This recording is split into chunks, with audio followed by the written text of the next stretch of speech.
Mwana wanja alikuwa askari. Mwana wanja.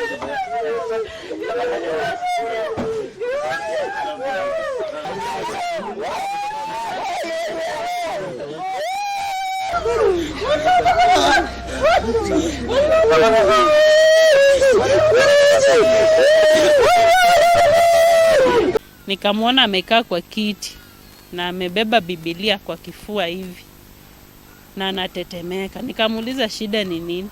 Akaniambia hata before uongee, naomba tu uombe na ukeme. Kuna pepo mingi kwa hii nyumba. Kila kona kwa hii nyumba iko na mapepo. Na naona mapepo zimenizungusha mchana yote kwa hii nyumba. Nikiangalia ile kona naona pepo, watu wananikimbiza, wanataka kuniua.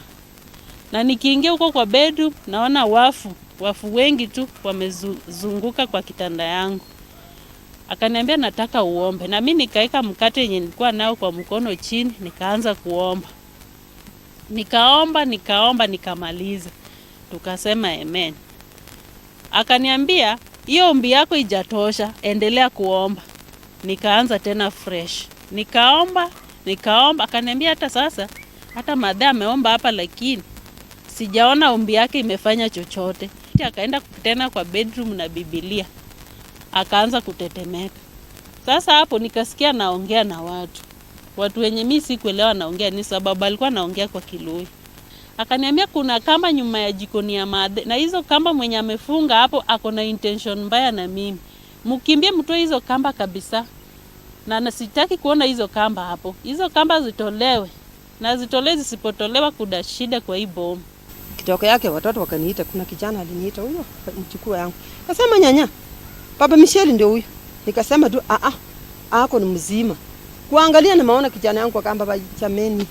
Paluya bantu banje. Nimehusunika, nimepoteza kijana yangu mpendwa. Huyu ni kijana wa roho moja na ni kijana yangu namba 3. Na ni kijana nilikuwa nimependa. Yenyewe napenda watoto wangu wote. Lakini huyo tatu nikimkosea nasemanga mama ulere.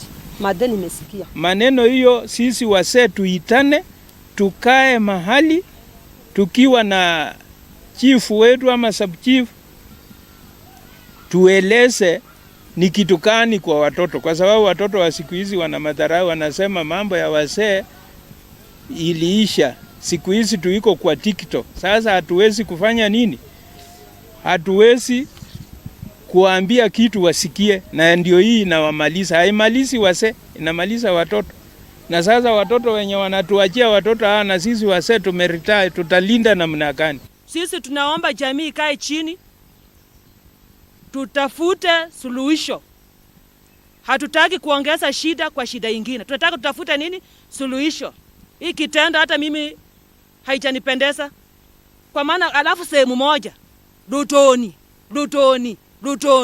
Na hii sehemu ni nyingi kabisa mpaka kwingine huko. Kwa nini huko kwingine haifanyiki hivi?